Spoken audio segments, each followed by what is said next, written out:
Welcome to Life Posted, home of life stories. Story number 5.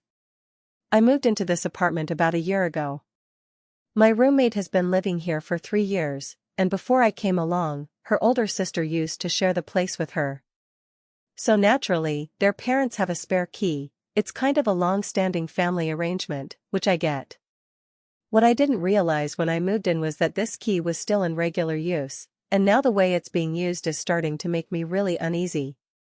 The first time it happened, it was a Sunday.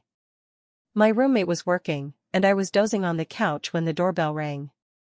I ignored it, thinking it was probably a neighbor or a delivery. A few seconds later, I heard the front door open, and her parents walked right in. I was completely taken aback. They said they were just picking up her laundry. I was surprised but didn't make a big deal out of it at the time. Since then, they've shown up a few more times. But yesterday crossed a line for me. I usually leave early for work, but I had a later start and was still in bed around 6:50 a.m. when I heard someone enter the apartment. I could hear footsteps and then the bathroom being used, our shared bathroom. I was freaked out. Later, I asked my roommate if she knew who it was, and she said it had to be her dad. She texted him and confirmed he'd stopped by to drop off her wallet and had used the bathroom.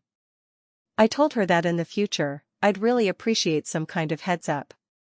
She said she hadn't known he was coming either, and that she'd already asked him to give more notice. But then she added that he probably assumed nobody was home since she usually has class on Wednesdays. That rubbed me the wrong way. Both of our cars were clearly visible out front, so it's not like it was hard to guess someone might be there. I pointed that out and just reiterated that I'd feel better with a little warning. Now things feel a bit awkward.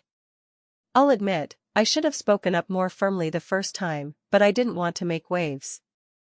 I understand the key thing is leftover from when her sister lived here, but I'm not family. I'm a regular roommate who moved in through a roommate listing. If it were my parents, I'd never be okay with them just walking into a shared space like that. It's not the key itself that bothers me, it's that they use it without knocking, texting, or checking first, especially when someone else is home. It feels invasive, and honestly, it's starting to make me feel unsafe. Also, I want to be clear, I don't have anything against her dad personally. I really don't think he meant any harm. This is more about my own boundaries and feeling comfortable where I live. I'm just not okay with this, and I'm struggling to figure out how to express that without sounding like I'm accusing anyone.